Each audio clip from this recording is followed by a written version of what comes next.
నేను హాస్టల్లో చేరాను. నాకు ఈ ఆపద సమయంలో మధుర ఆపద్బాంధువులా నిలబడింది. నన్ను దగ్గరకు తీసుకుని ఓదారుస్తూ, ప్రియా, నువ్వు చదువుకో. నీకు చదువుకి ఏ లోటు లేకుండా చూసే బాధ్యత నాది అంది. మధుర ఆరిందాతనం చూసి అంత దుఃఖంలో కూడా నాకు నవ్వు వచ్చింది. నేను నా మనసుని చదువు మీద లగ్నం చేసుకోసాగాను. ఎందుకంటే నాలాంటి వాళ్ళకి ఈ చదువు ఒకటే ఈ జీవన సాగరంలో ఈదటానికి ఆధారం. మధుర, డేని కలిసి తిరుగుతూనే ఉన్నారు. ఒకసారి నేను మధురని హెచ్చరించాను. మధు, అతని ప్రవర్తన నాకు నచ్చలేదు. స్నేహితులు మంచివాళ్ళు కాకపోతే మనిషి జీవితంలో పతనం చెందుతాడు అన్నాను. మధుర నవ్వేసింది. మధుర కాలేజీకి సరిగ్గా వచ్చేది కాదు. తనకి జీవితం అంటే ఒక ఆట. ఏదీ సీరియస్గా తీసుకోదు. పరీక్షలు దగ్గరికి వచ్చినాయి. ప్రియా, సినిమాకి వెళదామా అంటూ వచ్చింది మధుర. నేను రానన్నాను. అసలే అమ్మ పోయిన కారణంగా ఈ మధ్య నా చదువు అశ్రద్ధ అయింది. ఈ పరీక్షలు ఎలాగైనా సరే పాస్ అవ్వాలి. పరీక్ష తప్పానంటే 1 సంవత్సరం వృధా అవుతుంది. నేను ఎంత త్వరగా ఈ చదువు ముగిస్తే నాకు అంత మంచిది. పరీక్షలు అవుతుండగానే మధుర తండ్రి హృద్రోగంతో పోయారు. ఆ సంసారం మీద కూడా పిడుగుపడింది. ఆ చెట్టు కూడా నేలకి కూలింది. మధురకి డబ్బుంది కాబట్టి మనిషి లేని లోటే తప్ప ఆర్థికపరమైన బాధ లేదు. తండ్రి పోయి నెల తిరగకుండానే మధుర డేనీని రిజిస్టర్ మ్యారేజ్ చేసేసుకుంది. మాకెవ్వరితోనూ ఒక్క మాట కూడా చెప్పలేదు. ఈ మాట వినగానే వాళ్ళమ్మ విరుచుకుపడిపోయింది. కబురు తెలిసి నేను వెళ్ళాను. ఆవిడ ఒకటే ఏడుపు. మధురని నానా తిట్లు తిట్టింది. నా కూతురు చచ్చిపోయిందనుకుంటాను అంది ఆవిడ. ఆ తిట్లు, ఆ పదాలు ఎందుకు వచ్చింది నాకు తెలుసు. ఆవిడ మధురని ఎంత ప్రేమిస్తుందో అంత అసహించుకుంటుంది. మధుర తల్లి తిట్లని కాస్త కూడా లక్ష్య పెట్టలేదు. మధుర మేజర్ అయింది. భర్తతో కలిసి తల్లి మీద ఆస్తి కోసం దావా వేసింది. నా దగ్గరికి కూడా రావటం మానేసింది. నేను ఒకసారి వెళ్ళాను. నన్ను చూడగానే మధుర పరుగెత్తుకొచ్చింది. నైట్ గౌన్లో ఉన్న మధుర ఈ పెళ్లికి ఎందుకు తొందరపడిందో అర్థమైంది. మధుర తల్లి కాబోతుంది.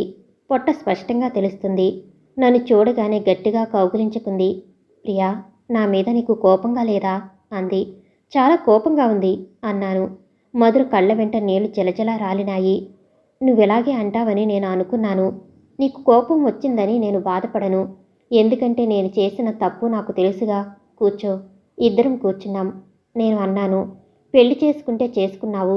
నీ జీవితం నీ ఇష్టం. కానీ మీ అమ్మ మీద ఈ డబ్బు దావా ఏమిటి అన్నాను. మధుర తలదించుకుంది.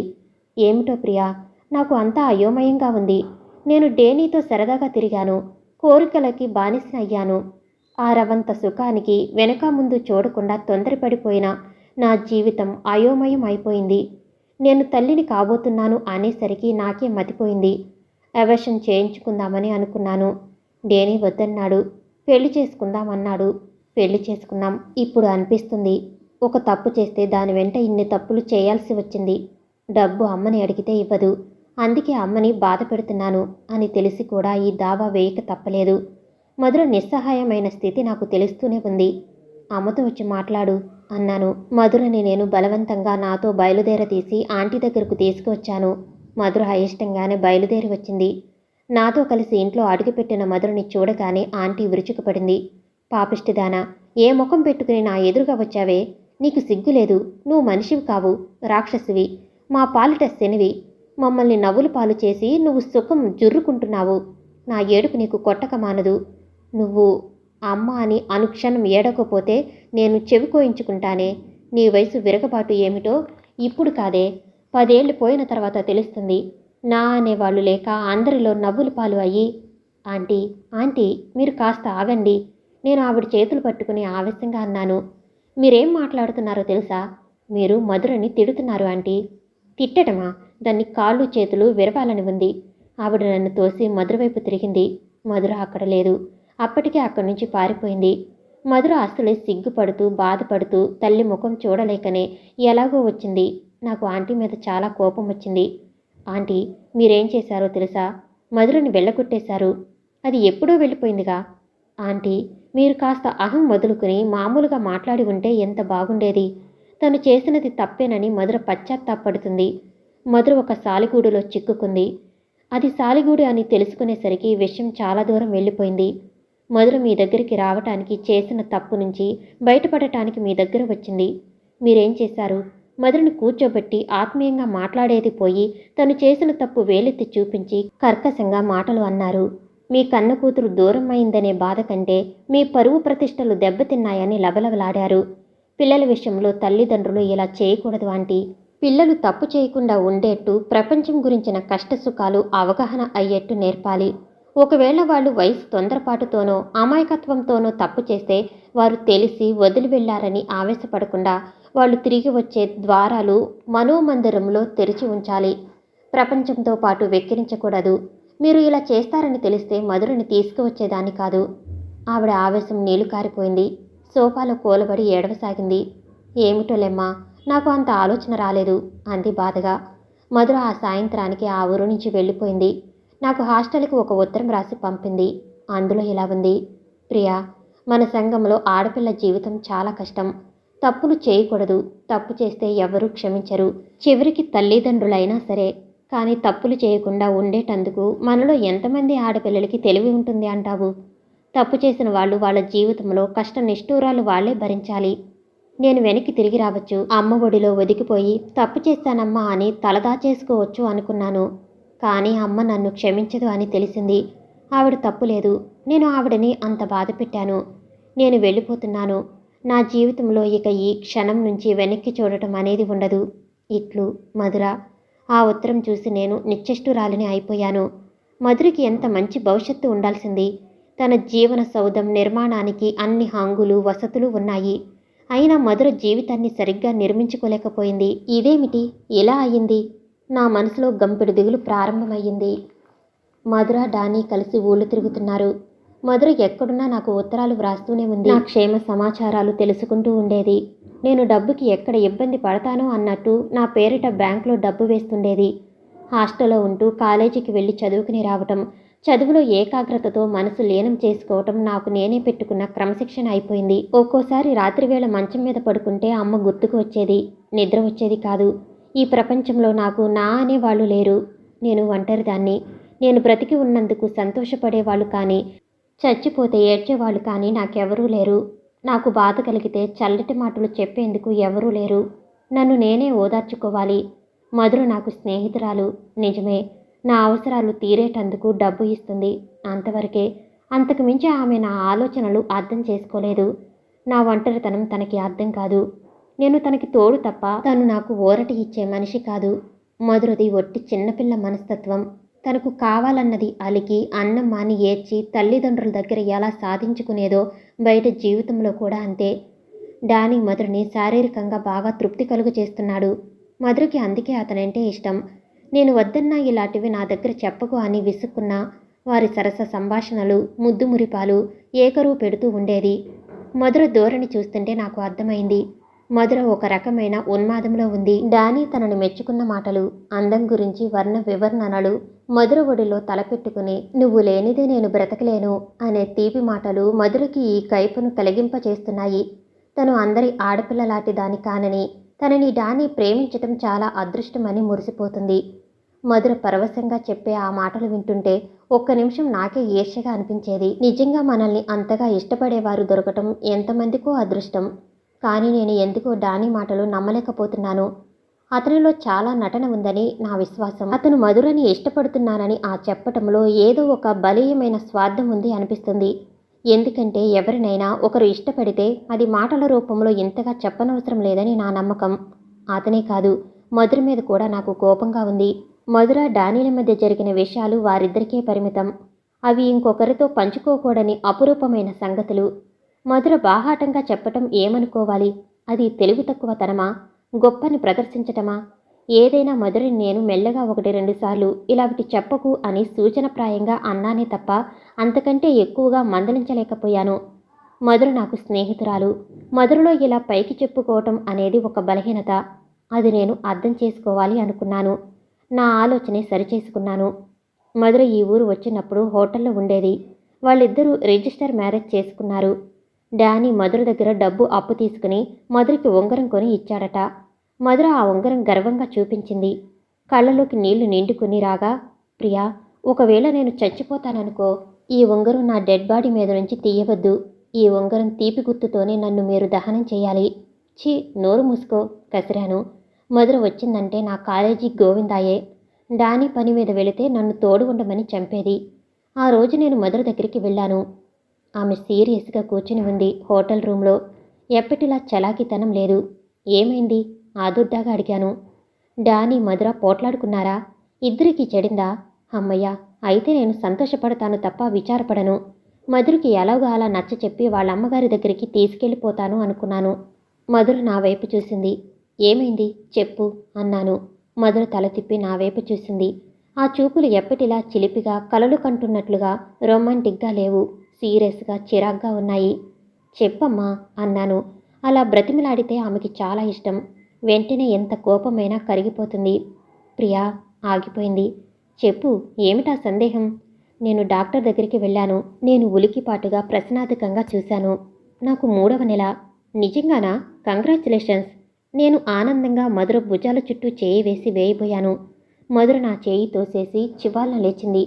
గదిలో అటు ఇటు తిరుగుతూ అసహనంగా చూస్తూ, ప్రియా, నేను అబార్షన్ చేయించుకుంటున్నాను అంది. ఛీ, నేను నాకు తెలియకుండానే గట్టిగా చేత్కారం చేశాను. ఛీ ఎందుకు? నువ్వు ఇలా అంటావని నేను అనుకుంటూనే ఉన్నానులే. అసలు నీతో కూడా చెప్పకూడదు అనుకున్నాను. కానీ హాస్పిటల్లో నాకు తోడుగా ఉండాలిగా, అందుకని చెప్పాల్సి వచ్చింది. నీకేమైనా పిచ్చి ఎక్కిందా? పిచ్చా? అంత విపరీతంగా ఏం మాట్లాడాను? లేకపోతే ఏమిటి? నువ్వేం రహస్యంగా డానీతో తిరగటం లేదుగా. పెళ్లి చేసుకున్నారయ్యే. ఈ మాటలు వినగానే మధుర చూపులు నేల మీదకి వాలినాయి. చెప్పలేనట్టుగా చెప్పింది. నిజమేననుకో, కానీ మా సరదాలు ఇంకా తీరనే లేదు. ఇప్పుడే పిల్లలు ఏమిటి? డానీకి ఇష్టం లేదు, నాకు కూడా ఇష్టం లేదు. నాకు చాలా ఊళ్ళు తిరగాలని, లైఫ్ ఏ బాధ్యతలు లేకుండా స్వేచ్ఛగా ఎంజాయ్ చేయాలని ఉంది. ఇప్పుడు చూడు, దీని మూలంగా మేము వెళ్లాల్సిన బాంబే ప్రయాణం ఆగిపోయింది. నేను మధురనే చూస్తున్నాను. ఇందులో ఎన్ని మాటలు మధురవా, ఎన్ని మాటలు డానీవా అని అంచనా వేస్తున్నాను. మధుర వచ్చి ఆమాంతం చిన్నపిల్ల తల్లి మెడ చుట్టూ చేతులు పెనవేసుకున్నట్టుగా నా మెడ చుట్టూ వేసింది. ప్రియా, ప్లీజ్ నన్ను తప్పు పట్టకు. నాకు పిల్లలు ఇష్టం లేదు. అలా అయితే ముందే జాగ్రత్త పడాల్సింది. మధుర కళ్ళు రెపరెపలాడినాయి. నిజమే, పొరపాటే. ఇక నుంచి జాగ్రత్తగా ఉంటాలే అంది.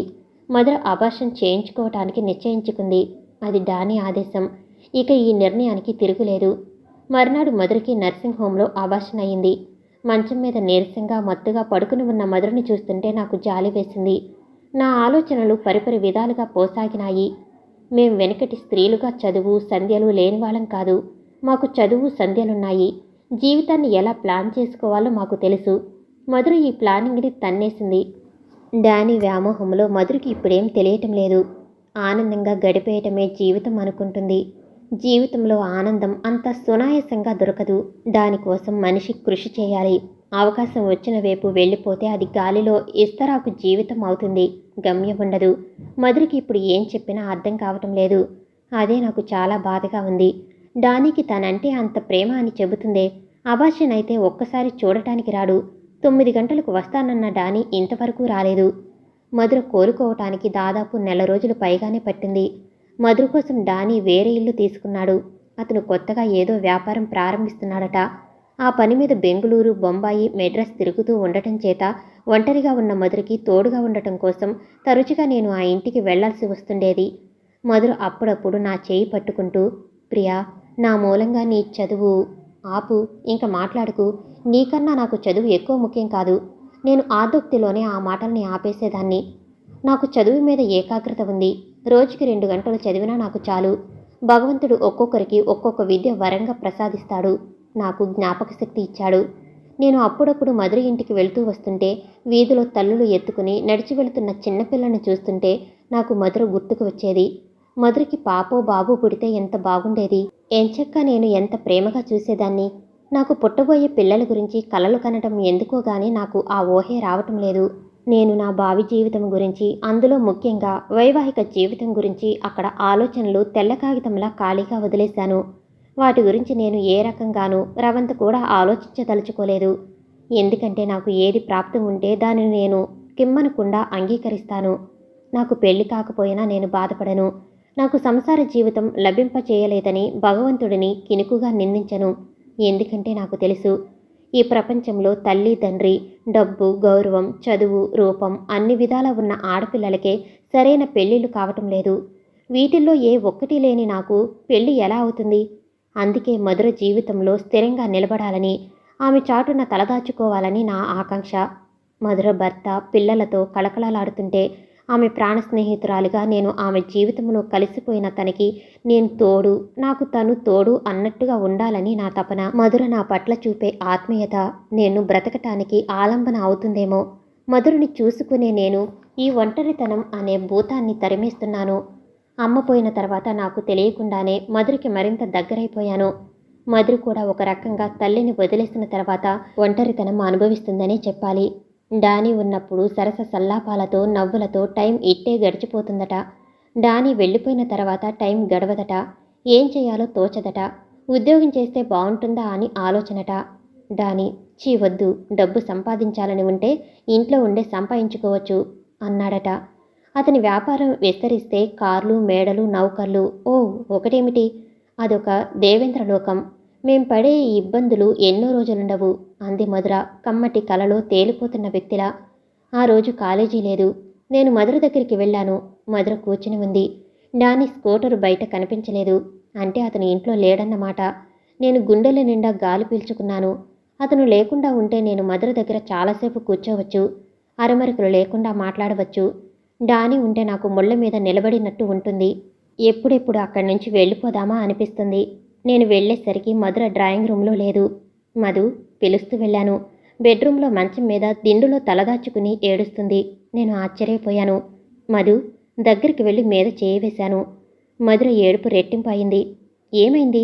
బలవంతంగా నా వైపు తిప్పుకుంటూ అడిగాను. మధుర ఇటు తిరిగింది. కళ్ళు తెరిచి నా వైపు చూసింది.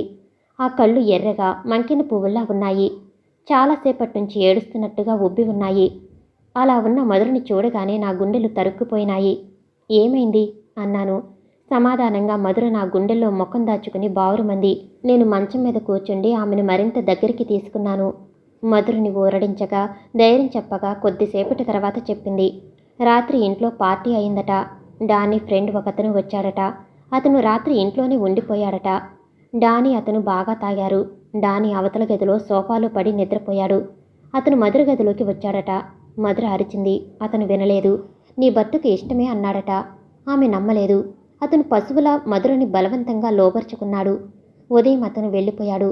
మధుర డానీతో ఇది చెప్పి ఏడ్చింది. డానీ లక్ష్య పెట్టలేదు. గడ్డం చేసుకుంటూ తాపిగా, ఇందులో నువ్వు అంత అరవాల్సిందేముంది? ఇది ఎవరికీ తెలియదు, గొంతు చించుకోకు అన్నాడట. డానీ మధుర ఇంత దారుణం జరిగిందని చెప్పినా ఆ ఫ్రెండ్ మీద చిరాకు పడలేదు. వాడి పని చెబుతానుండు అంటూ స్కూటర్ వేసుకుని రైన వెళ్ళలేదు. తాఫీగా గడ్డం చేసుకుంటూ కూర్చున్నాడట. అంతేకాదు, గడ్డం చేసుకోవటం పూర్తి అయిన తర్వాత ఆ ఫ్రెండ్కి ఫోన్ చేసి good morning Sam, how are you అని యోగక్షేమాలు అడుగుతున్నాడట. థ్యాంక్ యూ వెరీ మచ్ అని ఫోన్ పెట్టేశాడట. మధురకి నిలువెల్లా ఆగ్రహం ముంచుకు వచ్చేసింది. డానీ ఫోన్ పెట్టేసి కంగ్రాచులేషన్స్ డియర్, మనకి శామ్ వ్యాపారంలో 50% వాటా పెట్టుబడి పెడతానని అన్నాడు. ఇప్పుడే రమ్మన్నాడు.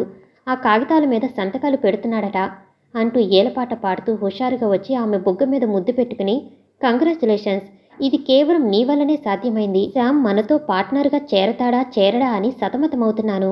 నా సుందర స్వప్నంలో మొదటి మెట్టు ఎక్కేశాను. లాలాలా అంటూ కూనిరాగం తీశాడట.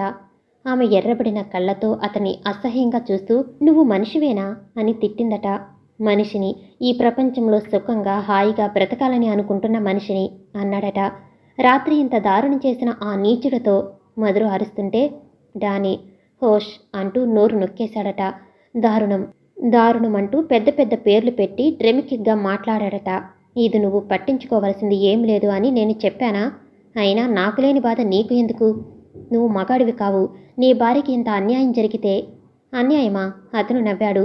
మధురని దగ్గరకు తీసుకుంటూ నీ మిడిల్ క్లాస్ నీతులు నా దగ్గర చెప్పకు. మనం అంతకంటే పై క్లాస్ వాళ్ళం. పై క్లాస్ కూడా కాదు, అంతకంటే ఒక ప్రత్యేక తరహాకి చెందిన మనుషులం. ఇలాంటివి సర్వసామాన్యం. ఇంకా కొన్ని రోజులు పోతే నీకే అనుభవం అవుతుంది. నేను ఏదో ఒక అవసరం కోసం శ్యామ్ భార్యతో చెల్లెలతో ఇలాంటి సంబంధమే పెట్టుకుని వాళ్ళతో తిరిగి వచ్చానని అనుకో. నువ్వు ఏమీ అనకూడదు, పోట్లాడకూడదు, అలగకూడదు. చీ, మధుర అతన్ని దూరంగా తోసేసిందట. డానీ కళ్ళర చేశాడట. నా జీవితం ఇది.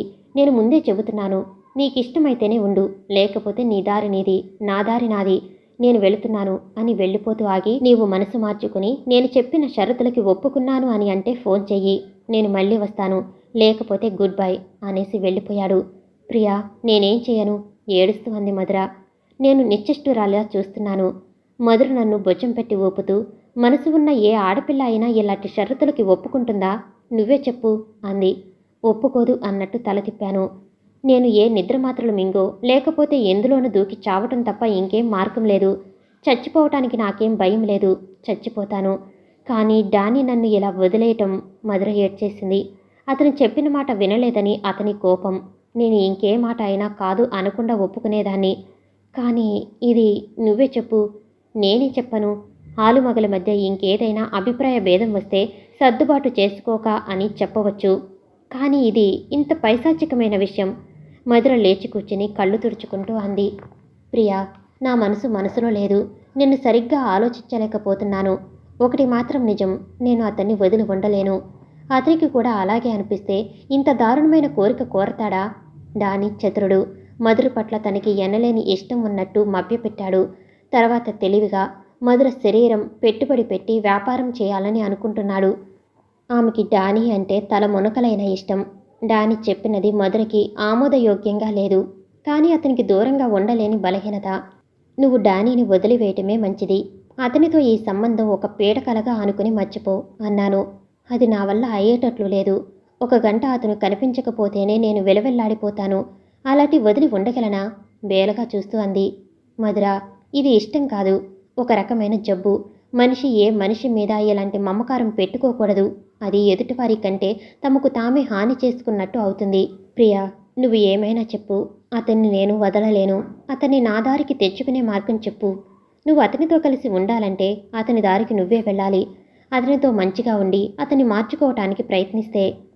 పులిచారులు మారుతాయని నేను అనుకోను. ఒక పని చెయ్యి. నువ్వు 4 రోజులు ఫోన్ చేయకు. అతన్ని మాట్లాడించాలని చూడకు. నీ మీద అతనికి చాలా ఇష్టం ఉంటే అతనే తప్పక నీ కోసం వస్తాడు. సరే అంది మధుర. నేను హాస్టల్కి వచ్చేశాను. మేం కాలేజీ తరపున మెడ్రాస్ వెళ్ళాం. 4 రోజుల తర్వాత తిరిగి వచ్చాను. నేను మెడ్రాస్ వెళ్ళి తోటి విద్యార్థులతో తిరుగుతున్నా నా మనసులో మధురని గురించిన చింతనే ఎక్కువగా ఉంది. మధుర ఎలా ఉందో, డానీ వచ్చాడో లేదో. డానీ వస్తే పర్వాలేదు. రాకపోతే మధుర ఈ ఆశాభంగాన్ని తట్టుకోగలదా? నేను ఆమెను వదిలి ఇలా రావటం మంచి పనేనా? డానీ రాలేదని మధుర ఏదైనా అఘాయిత్యం చేయదు కదా? నా గుండెలు గుబగుబలాడినాయి. ఆ రోజు హైదరాబాద్లో అడుగుపెట్టగానే నేను హాస్టల్లో పెట్టి పడేసి మధుర దగ్గరికి పరిగెత్తాను. ఆమెను చూడగానే నేను ఆశ్చర్యపోయాను. ఆమె నీట్గా డ్రెస్ అయ్యింది. జుట్టు కొత్త రకంగా ముడివేయించుకుంది. జెరీ వర్క్ చేసిన షిఫాన్ చీర కట్టుకుంది. స్లీవ్లెస్ జాకెట్ వేసుకుంది. ఆ చీర, ఆ అలంకరణ ఎవరికోసమో చేసుకున్నట్టే ఉంది. మనిషి సంతోషంగా ఉంది. కూని రాగం తీస్తుంది. నన్ను చూడగానే ఆమె ముఖం వెలవెలాపోయింది. కానీ అంతలోనే నవ్వుతూ ఎదురు వచ్చింది. నువ్వు ఊరు నుంచి ఎప్పుడు వచ్చావు అంది. ఇంటి క్రితమే. నేనక్కడున్న కుర్చీలో కూలబడుతూ, అమ్మయ్య, నిన్ను ఇలా చూస్తుంటే నా ప్రాణం చాలా హాయిగా ఉంది. మెడ్రాస్ వెళ్ళానే కానీ నా మనసు మనసులో లేదు అన్నాను. ఎందుకంత కంగారు అంది. కంగారా? నేను వెళ్ళేటప్పుడు నువ్వెలా ఉన్నావు మధుర? డానీ వచ్చాడు కదూ అన్నాను. నీకెలా తెలుసు? ఆశ్చర్యంగా అడిగింది. ఆనందంగా ఉన్న నిన్ను చూస్తుంటేనే తెలుస్తుంది. ఆమె ముఖం మౌనంగా అయింది. తలదించుకుంటూ, డానీ వచ్చాడు ప్రియా. కానీ నేను ప్రశ్నార్థకంగా చూశాను. అతనంతటా అతను రాలేదు. నేనే ఫోన్ చేశాను. నువ్వా? అవును. నువ్వు చెప్పినట్టుగా నేను 4 రోజులు ఫోన్ చేయకుండా ఉందామని అనుకున్నాను. కానీ ఉండలేకపోయాను. అతన్ని విడిచి నేను ఉండలేను అని తెలిసింది. అతను నాకు కావాలి. ఒక్కొక్క గంట గడుస్తున్న కొద్దీ నాకు ఆతుర్త ఎక్కువ కాసాగింది. అతను వదిలేస్తే నా బ్రతుకు ఏమిటి అనిపించింది. అమ్మ దగ్గరికి వెళ్ళలేను. కష్టమో నిష్ఠురమో అతనితోనే నా జీవితం గడపాలి. అతను చెప్పినట్టు అతనికి లేని బాధ నాకెందుకు అనుకున్నాను. అందుకే వెంటనే ఫోన్ చేశాను. సారీ చెప్పేశాను. అతను వచ్చాడు. చాలా సంతోషపడ్డాడు. నేను అతను చెప్పినట్టు వింటే మా భవిష్యత్తు చాలా బాగుపడుతుందని అన్నాడు. ప్రియా, కష్టమైన నిష్ఠూరమైన నేను అతనికి నిజాయితీగా ఉండదలుచుకున్నాను. అతనికి ఇష్టమైన పని చేసి అతని మీద నాకున్న ప్రేమను రుజువు చేయదలుచుకున్నాను. మధుర మాట్లాడుతూనే ఉంది. మాటి మాటికి కళ్ళు గుమ్మంలో అడుగుపెట్టబోయే వ్యక్తి కోసం ఎదురు చూస్తున్నట్టు అటు చూస్తున్నాయి. ఇప్పుడు 10 నిమిషాల్లో డానీ వస్తాడు. మేం బయటికి వెళ్తున్నాం. ఒక పార్టీ ఉంది అంది. నేను కుర్చీలోంచి లేచాను. మధురని చూస్తున్నాను. ఈ మధుర నేనెరిగిన మధుర కాదు. డానీ అనే ఒక శృంగార దెయ్యం ఆవహించిన మధుర. ఈ మధురకి స్వయం నిర్ణయ శక్తి లేదు. డానీ ఏది చెబితే అది వేదం. వస్తాను అన్నాను. ఆమె తల ఊపింది. నేను బయటికి వచ్చేస్తుంటే డానీ స్కూటర్ మీద వస్తూ ఎదురయ్యాడు. అతను నన్ను ఎగాదిగా చూశాడు. ఆ చూపులు గిట్టని వారిని చిరాకుగా చూసినట్టుగా ఉన్నాయి. నేను హాస్టల్కి వచ్చేస్తుంటే నాకు మధుర మీద కోపం రాసాగింది. ఆమె ఇంత అమాయకంగా ఆలోచిస్తుందేమిటి? మనిషి మరీ అంత బలహీన మనస్కురాలు అయితే ఎలా? డానీ అందుకే అలా ఆడిస్తున్నాడు. డానీకిష్టమని మధుర తన మనసుని చంపుకోవటానికి సిద్ధం అవుతుంది. మధుర గతిలేనిది కాదు, చదువులేనిది కాదు. ఎందుకిలా మోజులో పడిపోయిందో అర్థం కావటం లేదు. ఆమె డానీ కోసం తన వాళ్ళని అందరినీ దూరం చేసుకుంది. డానీ మాత్రం తన వాళ్ళని ఒకళ్ళని కూడా వదులుకోలేదు. వాళ్ళ ఇంటికి రాకపోకలు బాగానే సాగుతున్నాయి. నాకు ఎలాగైనా సరే మధురని ఈ ఊబిలో నుంచి బయటికి లాగాలని పట్టుదలగా అనిపిస్తుంది. ఆమెకిష్టం లేకపోయినా సరే, కష్టం కలిగించినా సరే, ఇది సరైన జీవితం కాదు అని చెప్పాలని అనిపిస్తుంది. నా మాటలు డానీ అనే మత్తుతో ఊగిపోతున్న ఆమెకి రుచిస్తాయా? మళ్ళీ అనుమానం కలుగుతుంది. రేపు ఎలాగైనా సరే ఆమెని నా దగ్గరికి తీసుకువచ్చి 2 రోజులు ఉంచుకోవటానికి నిశ్చయించుకున్నాను.